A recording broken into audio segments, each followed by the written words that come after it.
A'udhu billahi minash shaitanir rajim. I seek refuge with Allah Almighty from Satan the Rejected One. Bismillahir Rahmanir Rahim. By the name of Allah, the Beneficent, the Merciful. Alhamdulillahi Rabbil Alameen. Wassalatu wassalamu ala Muhammadin wa ala alihi wasallam. Assalamu alaikum, and welcome to our segment on Surah Al-Maaida.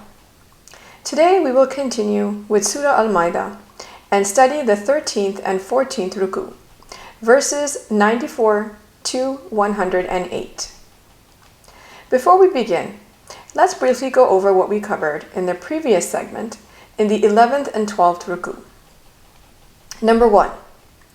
When some people from Bani Israel went too far in violating the orders of Allah and His messengers, they were cursed by the tongue of Prophet Dawood a.s.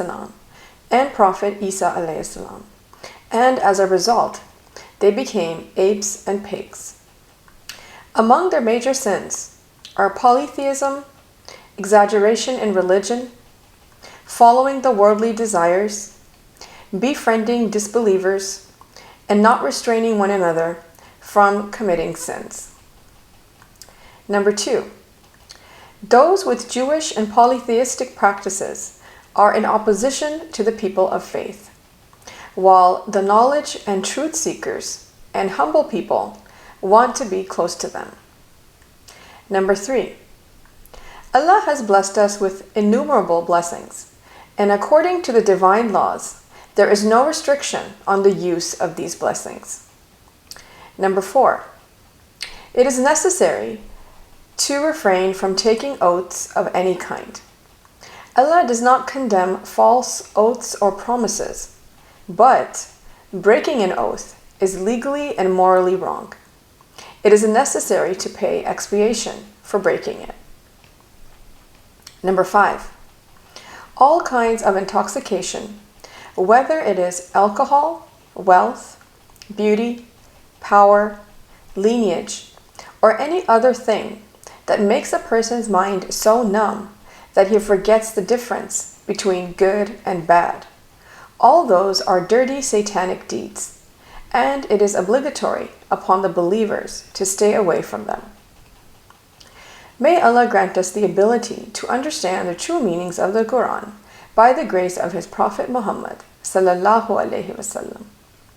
With this dua, let's begin the 13th and 14th Ruku of Surah Al-Maaida. Bismillahirrahmanirrahim, verse 94. Ya ayyuhallazina amanu, la yablawwannakumullahu. O you who believe, Allah will surely test you. Bishay'im minas saydi tanaluhu aydikum warimakuhum liya'lamallahu man yakhafuhu bil ghayb. Through something of game within reach of your hands and spears, that Allah may make evident those who fear Him unseen.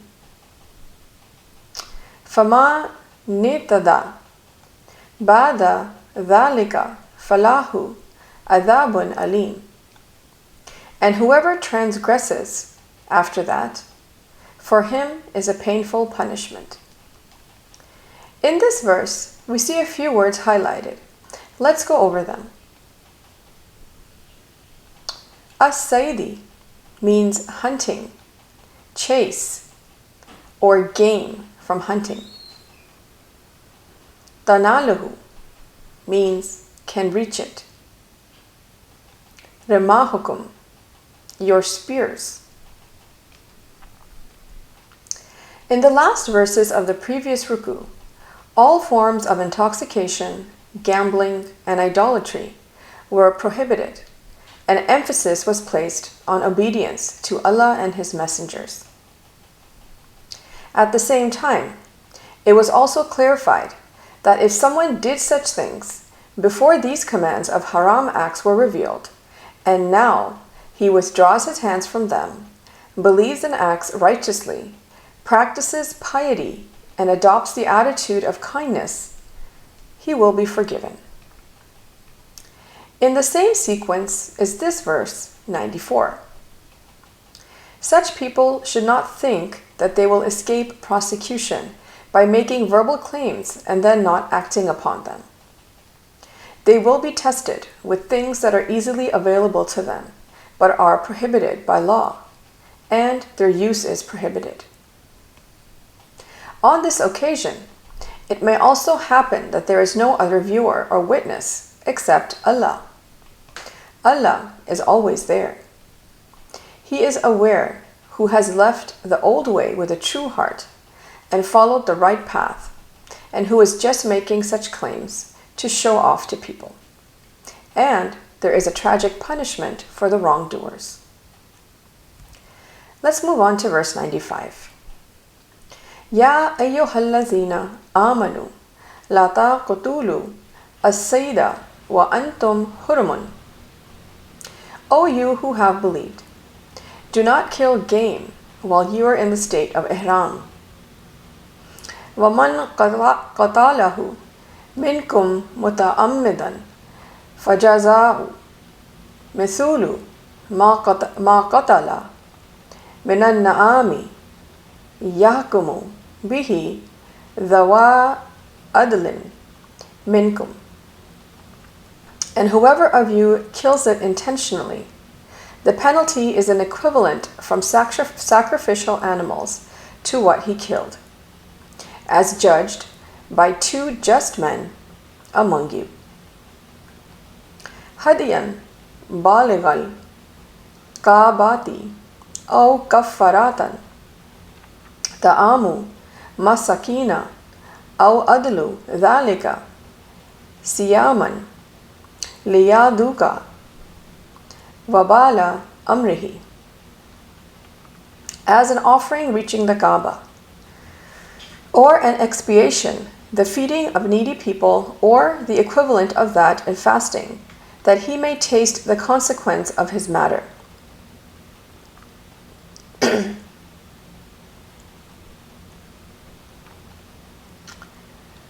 Afallahu amma salafa. Allah has pardoned what is past. Waman ada fayantakimullahu minhu. But whoever returns, then Allah will take retribution from him. Wallahu azizun dhu antiqam. And Allah is exalted in might and owner of retribution. In this verse we have a few words highlighted. Let's go over them. Dhawa adlin means two just men. Baligha, reaching. Wabala, consequences. Ada, returned or repeated. An example of a restriction is hunting game in the state of Ihram. If someone does this knowingly, then the punishment is that two just men make the judgment and estimate the value of the animal. Then, number one, at this value or price, should buy cattle and send it to Baytullah or Kaaba. Number two, feed the needy, the masakin, with this money as recompense. Number three, if he does not have the power to buy animals or feed people equal to its value, then he must fast for 1 day per number of poor persons that he would feed. The purpose of this punishment is to punish the willful violator for his wrongdoing and to make others learn from it. If anyone did this before knowing this order, then Allah forgives. But if someone repeats these orders after knowing them, Allah will punish him. Let's move on to verse 96. Uhilla lakum saydul bahri wa ta'amuhu mata'an lakum wa lisayyarati. Lawful to you is game from the sea and its food as provision for you and for the travelers. وَحُرِّمَ عَلَيْكُمْ صَيْدُ الْبَرِّ مَا دُمْتُمْ حُرُمًا. But forbidden to you is game from the land if you are in the state of Ihram. وَاتَّقُوا اللَّهَ الَّذِي إِلَيْهِ تُحْشَرُونَ. And be mindful of Allah to whom you will be gathered. In this verse we see two words highlighted. لِلسَّيَّارَةِ, which means for the travelers. Saydul barra means hunting of the land. There are two types of sea hunting. One is to hunt by going into the water, and the other is for the game to be thrown out by the water itself and caught. In the state of Ihram, both types of sea game are halal, which can be eaten by oneself, and passers-by can also eat from it. But hunting on land is prohibited. Improvement in oneself lies in obeying Allah and His beloved Prophet sallallahu alaihi wasallam, and protecting ourselves from all kinds of disobedience.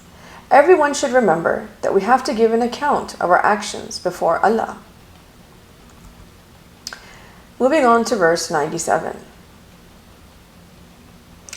جَعَلَ اللَّهُ الْكَعْبَةَ الْبَيْتَ الْحَرَامَ قِيَامًا لِلنَّاسِ وَالشَّهْرَ الْحَرَامَ وَالْهَدْيَ وَالْقَلَائِدَ. Allah has made the Kaaba, the sacred house, a standard for the people, and the sacred months, and the sacrificial animals, and the garlands. ذَلِكَ لِتَعْلَمُوا أَنَّ اللَّهَ يَعْلَمُ مَا فِي السَّمَاوَاتِ وَمَا فِي الْأَرْضِ وَأَنَّ اللَّهَ بِكُلِّ شَيْءٍ عَلِيمٌ. That is so you may know that Allah knows what is in the skies and what is in the earth, and that Allah is knowing of all things. In this verse, we see two words highlighted. Al-Bayt al-Harama means sacred house. Qiyam al-Nasi means the cause of people's steadfastness. Among that which is of sanctity is the Kaaba, which Allah has made a sacred house. It is a means of steadfastness for people, and whoever enters it attains salvation. And this is also mentioned in Surah Al-Imran, verse 97. Just as Bayt al-Haram is said to be the cause of steadfastness for the people, so are the other things listed, and they are the holy months, sacrificial animals in the Kaaba and Haram, and those offerings decorated with garlands by which they are identified.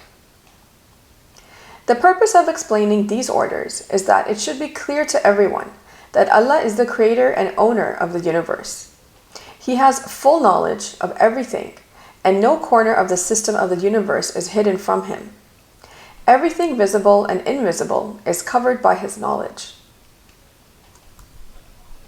Moving on to verse 98 and verse 99. أَعْلَمُوا أَنَّ اللَّهَ شَدِيدُ الْعِقَابِ. Know that Allah is severe in penalty. وَأَنَّ اللَّهَ غَفُورٌ رَحِيمٌ. And that Allah is forgiving and merciful. مَا عَلَى الرَّسُولِ إِلَّا الْبَلَاغُ. Not upon the messenger is except notification. وَاللَّهُ يَعْلَمُ مَا تُبْدُونَ وَمَا تَكْتُمُونَ. And Allah knows whatever you reveal and whatever you conceal. So, the best behavior is to obey the orders of Allah, to respect all sanctities, and to avoid any kind of disobedience. And in case of any shortcoming, we should turn to Allah, repent, correct our direction, and perform righteous deeds so that we can be treated with mercy. Allah has made arrangements to convey His message to His servants. It is a responsibility of the messengers of Allah to convey the message of truth. It is up to each individual to accept this or not. By conveying the words of the prophets, the authority of the people is exhausted. Because Allah does not punish any nation's town until the message of truth reaches its people. And this is stated in Surah Al-Qasas, verse 59. Allah has full knowledge of all our outward, Sharia-related, and inner affairs. Moving on to verse 100. قُلْ لَا يَسْتَوِي الْخَبِيثُ وَالطَّيِّبُ وَلَوْ أَعْجَبَكَ كَثْرَةُ الْخَبِيثِ. Say, not equal are the evil and the good, although the many of evil might impress you. فَاتَّقُوا اللَّهَ يَا أُولِي الْأَلْبَابِ لَعَلَّكُمْ تُفْلِحُونَ. So be mindful of Allah, O you of understanding, that you may be successful. According to the law of Allah, khabith means evil, harmful, bad, or impure things, and includes all things that are obtained through forbidden means, while tayyib means good, beneficial, and pure things. They are not equal. Both have their own effects. Tayyib causes pure blood, pure thoughts, and pure emotions, while khabith causes evil thoughts, malice, and harm. Knowing this truth, it is necessary to protect oneself from evil things, whether they are related to food and drink, economics, ethics, or society.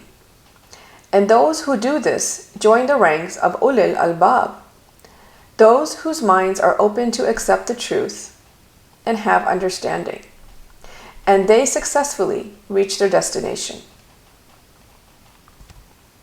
Moving on to verse 101. Ya ayyuhallazina amanu la tas'alu an ashya'a in tubda lakum tasukum. O you who believe, do not ask about things which, if they are shown to you, will distress you. Wa in tasalu anha hina yunazzalul Qur'anu tubda lakum. But if you ask about them while the Quran is being revealed, they will be shown to you. Afallahu anha wallahu ghafurun halim. Allah has pardoned it, and Allah is forgiving and forbearing. Some things that are premature for one's understanding are kept secret, because if those things are told openly when asked by someone, it is quite possible that they will be heavy on them and too overwhelming. The best course of action is to strengthen one's relationship with the Holy Quran, understand the Quran correctly, and implement it in one's life. By reading and strengthening the relationship with the Holy Quran, its layers will gradually be opened, and those things that were not understood by us before will become clear. Focus should be on improving oneself. Concern for moving forward is necessary, and there should be a strong will to improve one's behavior.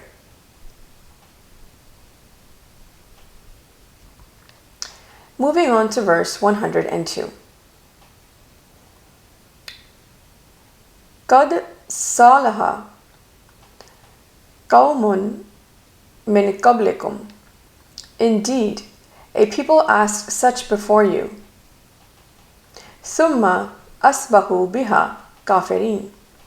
Then they became thereby deniers.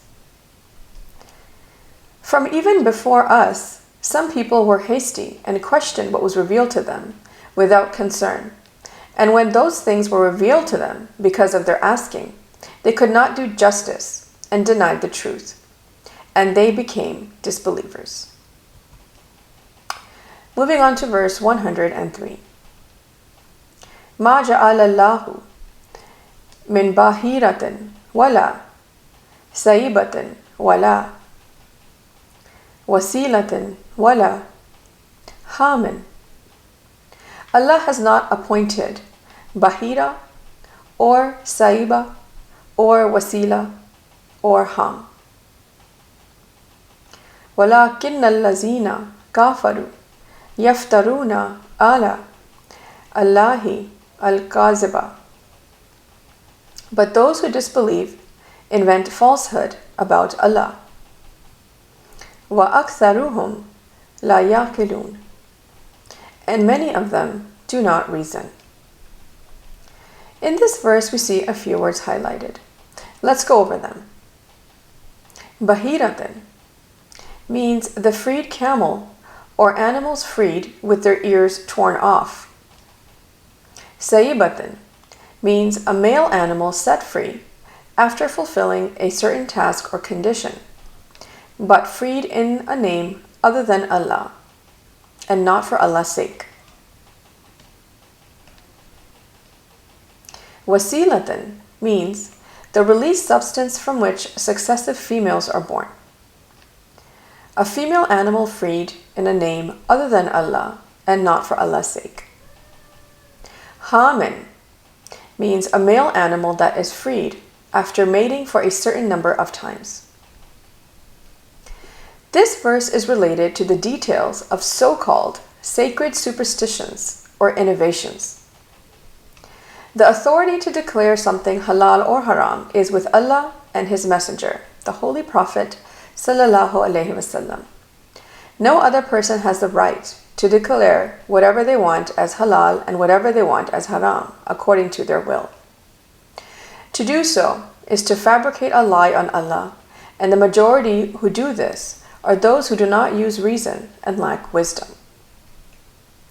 This is further described in Surah Al-An'am, verse 143 and 144.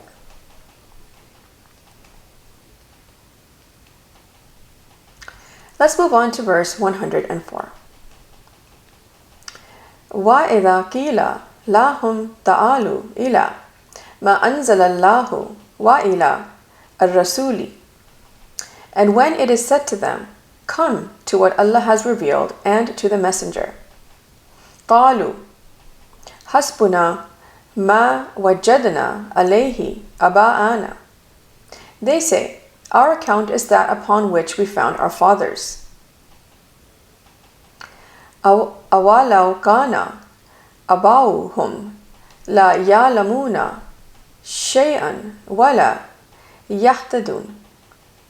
Even though their fathers knew nothing, nor were they guided.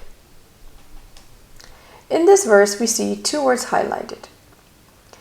Hasbuna, which means our account or sufficient, and wajadna, which means we found. When the people's attention is drawn to what is revealed by Allah, such as the Holy Quran and the orders of the Holy Prophet ﷺ about what is halal and what is forbidden, they don't listen. And in response, they refer to the customs and values established by their ancestors or forefathers. Those who blindly imitate their ancestors do not even think about the simple fact that their ancestors neither knew the true religion nor followed the sunnah of the Prophet when they made such claims. So how can they accept them as their guides? This is also stated in Surah Al-Shu'ara, verse 74. Blind imitation of ancestors is a tragedy, and even today, this is a common practice in our society. Even though before coming to this world, this was clearly told to every soul, as stated in Surah Al-Araf, verses 172 and 173.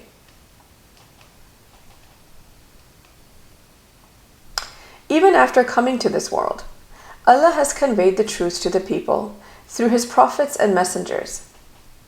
So is it really any good for us that we examine our ancestral ways in the light of the Holy Quran and the Sunnah of the Prophet ﷺ, and then abandon whatever is against them? Is it not better for us then instead to examine the Holy Quran and the Sunnah of the Prophet ﷺ with our ancestral ways and then abandon whatever is against that. Let's move on to verse 105. Ya ayyuhallazina amanu alaykum anfusakum. O you who believe, upon you is yourselves. La yadurrukum man dhalla idha tadaytum. Those who have gone astray will not harm you when you have been guided. Ila Allahi marji'ukum jami'an fa yunabbi'ukum bima kuntum ta'malun. To Allah is your return altogether. Then He will inform you of what you used to do. Everyone has to give their own account, and everyone is responsible for their own actions. What our forefathers did, they are responsible for it, and we are responsible for what we have done. So, O believers, know that the first thing you need to worry about is your own life. If you are self-guided, the misguidance of another cannot spoil yours. Everyone's return is to Allah. Then He will make everyone aware of what they have done throughout their lives. And this is also stated in Surah Az-Zumar, verse number 7.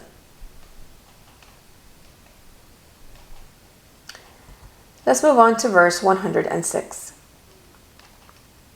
Ya ayyuhallazina amanu shahadatu bainikum idha hadara ahadakumul mautu hinal wasiyati asnani dawa adlim minkum. O you who believe, testimony among you when death approaches, one of you at the time of bequest. O akharani min ghayrikum in antum darabtum fi al-ardi fa asbatkum musibatul mauti. Two just men from among you or two others from outside if you are traveling through the earth and the disaster of death should strike you. Another type of sanctity is testimony, and this testimony is also like a trust. Hiding or misrepresenting it or part of it is forbidden.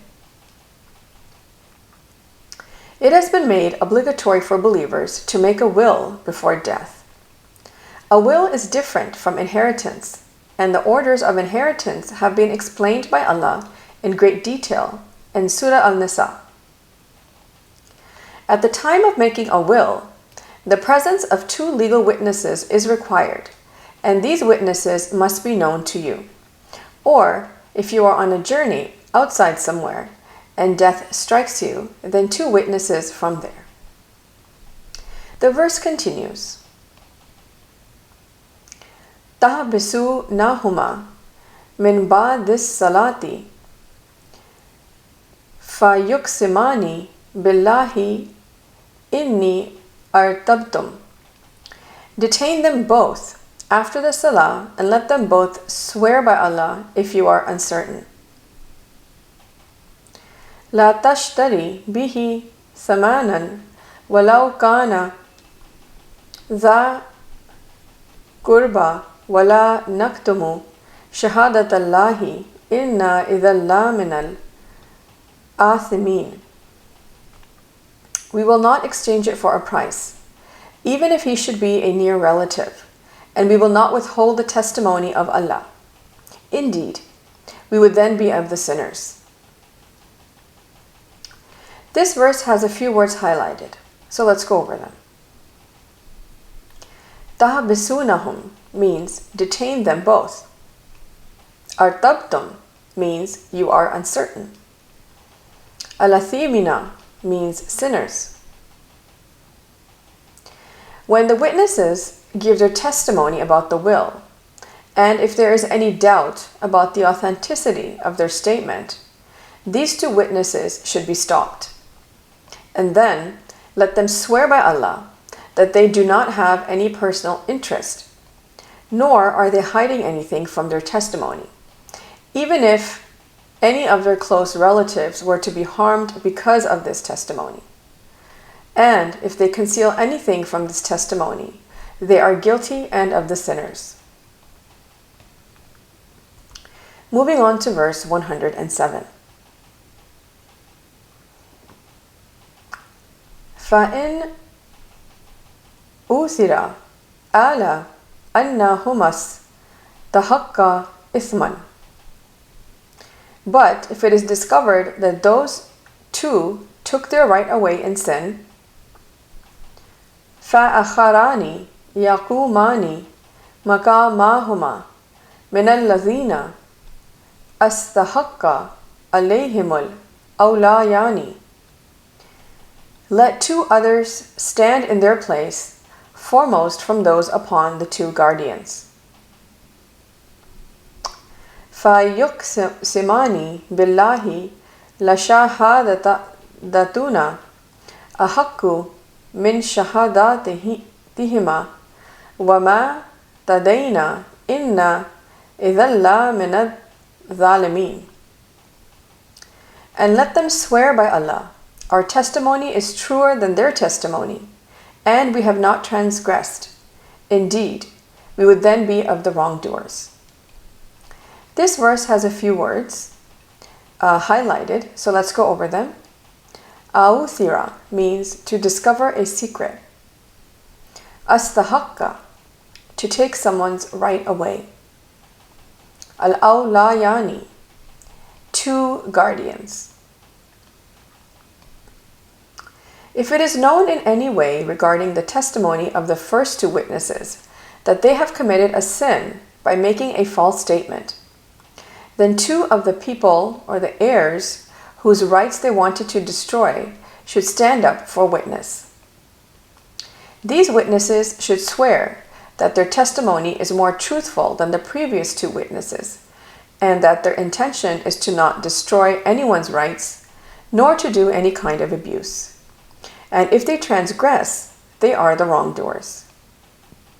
Let's move on to verse 108. ذَلِكَ أَدْنَى أَنْ يَأْتُوا بِالشَّهَادَةِ عَلَى وَجْهِهَا أَوْ يَخَافُوا أَنْ تُرَدَّ أَيْمَانٌ بَعْدَ أَيْمَانِهِمْ. That is more likely that they will bear witness according to its objective, or they would fear that oaths might be refuted after they took their oath. وَاتَّقُوا اللَّهَ وَاسْمَعُوا وَاللَّهُ لَا يَهْدِي الْقَوْمَ الْفَاسِقِينَ.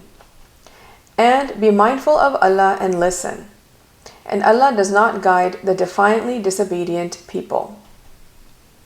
In this verse we see two words highlighted. Adnaya means likely. Turadda means might be refuted. With this method, as just mentioned in the previous verses, there is a strong possibility that the witnesses will give their testimony, and, in their view, it will remain the case that if they make any kind of false statement, their testimony will be rejected due to the testimony of the heirs, which will be the cause of their death on the one hand, and on the other hand, according to the divine law, they will be punished. Those who knowingly violate the laws of Allah are called transgressors, and such people do not receive guidance. A good practice is to always keep in mind the commands of Allah and His beloved Prophet sallallahu alaihi wasallam in all matters of life, to implement them with full faith, and to avoid all kinds of sins. This concludes our segment on Ruku number 13 and 14 of Surah Al-Maaida. Let's briefly go over what we discussed. It is obligatory upon the believers to respect the sanctuaries prescribed by Allah and His beloved Prophet sallallahu alaihi wasallam. Verbal acceptance along with proof is required. Sometimes the people of faith will be tested so that it can be revealed who is true to his word and acts for the sake and pleasure of Allah and his beloved Prophet sallallahu alaihi wasallam, following these orders with sincerity. The authority to declare halal or haram is only with Allah and his beloved Prophet sallallahu alaihi wasallam. No person has the authority to declare something halal or haram for his own benefit and to attribute it to Allah.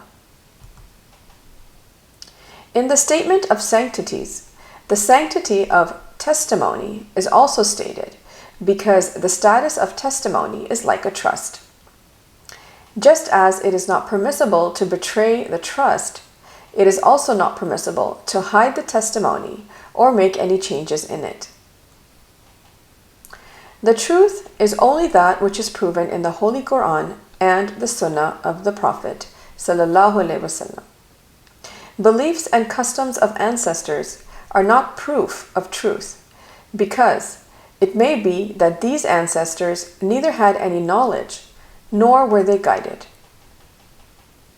Everyone is responsible for his own actions. We all must account for our own actions and our ancestors for their actions. First, we have to adapt our life according to the Quran and the Sunnah of the Prophet Muhammad sallallahu alaihi wasallam. And then we have to encourage our loved ones to follow the same path. May Allah grant us the ability to understand the Holy Quran and its true meanings in light of the life and guidance of Prophet Muhammad sallallahu alaihi wasallam. Ameen. Thank you for joining us for this segment. Until next time. Sadaqallahul Aliyul Azim. Allah speaks the truth, the exalted, the great. Sallallahu ta'ala ala habibihi Muhammadun wa alihi wasallam.